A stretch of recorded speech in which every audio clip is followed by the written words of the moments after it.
కామారెడ్డి డిక్లరేషన్లో 42% మేము బీసీలకు చట్టం చేస్తాము, మేము ఆలుబారుస్తామని చెప్పేసి రాహుల్ గాంధీ గారు చెప్పారు. రేవంత్ రెడ్డి గారు ఇక్కడ బీసీ కులగణన అనేది స్టార్ట్ చేశారు. నేను 100% బీసీ కులగణన మీరు చేశారు, నేను స్వాగతిస్తాను, దాంట్లో తప్పేం లేదు. కానీ జరిగిన తప్పల్లా మీ కులగణన శాస్త్రీయంగా జరగలేదు, పూర్తి చేయలేదు, పూర్తిగా సక్సెస్ కాలేదు.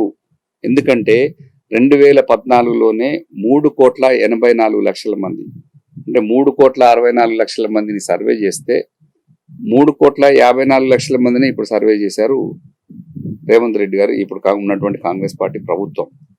దాంట్లో 10 లక్షల మందిని తక్కువగా చూపించారు. 1,85,00,000 మందిని బీసీలుగా 2014లో కేసీఆర్ గారు సమగ్ర కుటుంబ సర్వే చూపిస్తే మీరు దాన్ని 1,65,00,000 అంటే 21 లక్ష చిల్లర బీసీ లేనట్టుగానే మీరు లెక్కలు ఇచ్చారు, చూపించారు. అంటే ఇవన్నీ దాదాపు ఎవ్రీ ఇయర్ 0.3% దీన్ని లెక్క చేస్తే, జనాభా గ్రోత్ లెక్క చేస్తే ఈ 11 ఏళ్లలో మళ్ళీ పెరిగిన జనాభా చూస్తే అప్పుడు 380తో పాటు ఇప్పుడు 4,30,00,000 జనాభా ఉంటుంది. దాంట్లో 2,15,00,000 పైన బీసీలు ఉంటారు.